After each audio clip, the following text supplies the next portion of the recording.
반갑습니다. 주 선생입니다. 자, 최근 울산 부동산 시장에 여러 가지 긍정적인 시그널이 많이 나오고 있는데요.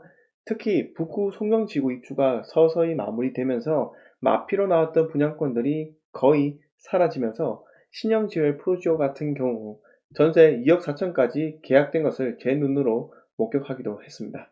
자, 대규모 신규 택지 지구인 이 송정의 공포가 시장에서 사라지게 되자 서서히 외지인들의 투자 원정이 울산으로 이어지게 되고 신축보다 상대적으로 많이 떨어진 입지가 좋은 구축들이 매매 타이밍이라는 이 신호를 보내고 있습니다. 죄송스럽게도 저와 같은 투자자의 입장에서는 이런 시기가 장기간 지속되었으면 하는 이 바람이 있지만 또 고점에서 잡으신 분들을 위해서라면은 얼른 매매가와 전세가가 회복해야겠죠. 부동산 시장에서는 이 신축이 시장의 가격을 선도한다고 생각하시면 됩니다.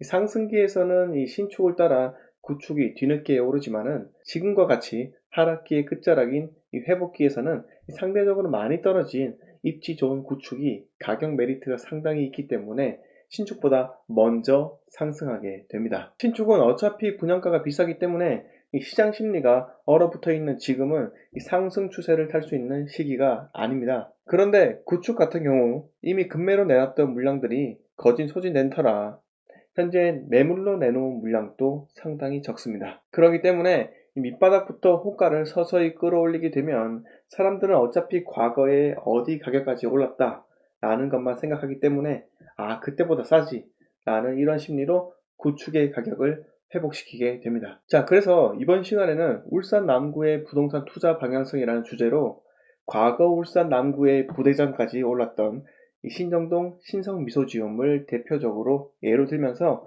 여러분들께 이야기 드리는 시간을 갖도록 하겠습니다. 자, 구독, 좋아요, 알림 설정 부탁드리겠습니다. 신성미소지움은 1단지 462세대, 2단지 782세대로 1244세대이고 2007년 8월에 준공되었습니다. 이건 상식인데 아파트가 1단지와 2단지로 나뉘는 것은 부지 사이로 도시계획 도로가 지나가기 때문에 나뉘어지게 되는 겁니다. 건설사 입장에서는 한 필지에 아파트를 한 단지로 넣어야지 중복되는 부대 시설을 줄일 수 있기 때문에 그만큼 세대수도 더 늘릴 수 있게 되는 건데요. 그런데 한 필지에 두 개 단지가 생기게 되면 건설사의 이익은 현저히 줄어들게 됩니다. 계속해서 말씀드리자면 신성미소지움이 입주하던 2007년 이 시기에는 2001년 입주한 신정현대홈타운 3, 4단지 이후 6년 만에 신축 공급인 터라 인기가 화끈했다고 합니다. 분양 완파는 물론이었고 신축인 신성미소지움으로 갈아타기 위한 급매물들이 속출하면서 전반적으로 남구 부동산의 매매가를 끌어내리기도 했습니다. 실거래가를 보시면 2007년 10월에 1억 8천이 찍혔고 2015년부터 2016년 말까지 엄청나게 상승하면서 이 4억 4,700을 찍고 하락하기 시작했습니다. 2019년 4월 실거래가는 3억 800만 원이 찍혔는데 30%가 넘게 하락한 겁니다. 물론 이 두 매물의 방향은 다를 수 있지만 7층과 6층으로 층은 비슷하기 때문에 비슷한 매물이라고 생각하시면 좋을 것 같습니다. 자, 해당 아파트를 소유하고 계신 분들은 이 기간을 겪으면서 정말 공포의 시기였을 겁니다. 실거주자분들께서는 덜 하시겠지만 전세 만기일이 도래하기 직전인 투자자들은 피가 말리는 시기였죠. 혹시나 전세가도 폭락하면 어쩌나. 그런데 여러분, 부동산은 영원히 하락하지는 않습니다. 자, 제가 상승론자이기 때문에 솔직히 신빙성은 좀 떨어질 수 있는데 하나 말씀드리자면 부동산의 가격 하락이 일어나는 방식은 주식과는 다릅니다. 일반적으로 주식이 하락하게 되는 이유는 가격이 하락할 것을 예상한 기관, 외국인 같은 이 세력들이 개미들에게 물량을 넘기게 되면서 발생하게 되는 건데요. 가격을 올릴 수 있는 주체인 세력들이 나가게 된다면 결국 해당 주식을 보유하는 것보다 이 털고 나가려는 움직임이 압도적으로 많기 때문에 주가는 반토막 더 나가서 10분의 1 토막까지 나게 되는 겁니다. 하지만 부동산은 주식과 다르게 이 하락기에서도 대부분이 부동산을 계속 보유하라는 사람들이기 때문에 일정 가격까지 하락하게 되면 멈출 수밖에 없습니다. 즉 언제 어디서나 이 부동산 하락에서는 마지노선이 존재한다는 겁니다. 34평 275세대를 기준으로 해서 2016년 말부터 2019년 4월까지 신성 미소지움을 하락하게 만든 실거래가 개수를 한번 보실까요? 이 시기에 24건입니다. 전체 275세대의 10%도 안 되는 규모이죠.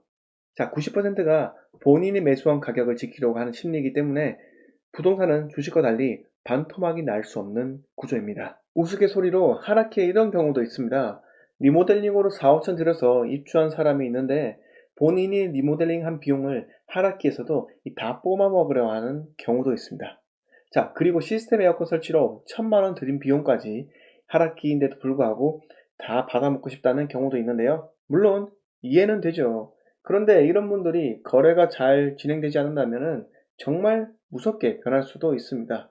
그냥 호가를 수천씩 낮춰버리기도 하기 때문이죠. 시장에 갑자기 초급매가 나오게 되고 거래가 이루어진다면 아파트 밴드나 이 카페에서 난리가 나게 됩니다. 저는 지금과 같은 이 회복기에는 가격이 상대적으로 많이 떨어진 그리고 위치가 좋은 구축 투자가 괜찮다라고 말씀을 드리고 있는데요. 그 이유는 투자금이 적게 든다는 이유도 있습니다. 신성 미소지원 같은 경우 전세가 변화가 잘 없어요. 2012년이나 2019년이나 상승기나 하락기나 2억 4천에서 2억 5천 사이에 형성되어 있는데요.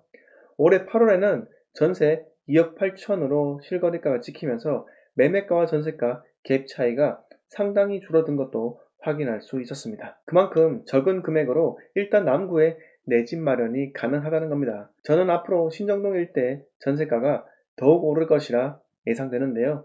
남구의 재개발 구역으로 지정된 곳이 상당히 많고 이미 진행된 곳도 있기 때문에 이주민들의 이 수요가 꾸준하게 발생할 것이라 생각하기 때문입니다. 이번 시간에는 울산 남구의 부동산 투자의 방향성이라는 주제로 신정동에 위치한 이 신성미소지움 아파트를 이 대표적인 예로 여러분들께 이야기 드렸는데요. 저는 신축 투자만 정답이라고 생각하지 않습니다. 신축은 신축 나름대로 오르는 시기가 있고 구축은 구축 나름대로 오르는 시기가 정해져 있습니다. 마지막으로 여러분들께 특정 지역과 특정 부동산에 너무 사로잡히지 말라는 이런 말씀을 꼭 드리고 싶습니다. 자, 어디만 무조건 오른다, 어디는 무조건 떨어진다. 이러한 공식은 그리고 이러한 편협한 생각은 여러분들의 부동산 투자에 앞으로 방해만 될 뿐입니다. 자, 전반적으로 부동산 시장을 아우를 수 있는 넓은 시야를 가져야지 여러분들이 부동산 투자에서 성공할 수 있습니다. 자, 오늘 이야기 마음에 드셨으면 주변 지인들에게도 널리 공유해 주시면 감사하겠습니다. 오늘 이야기 모두 마치도록 하겠습니다. 감사합니다.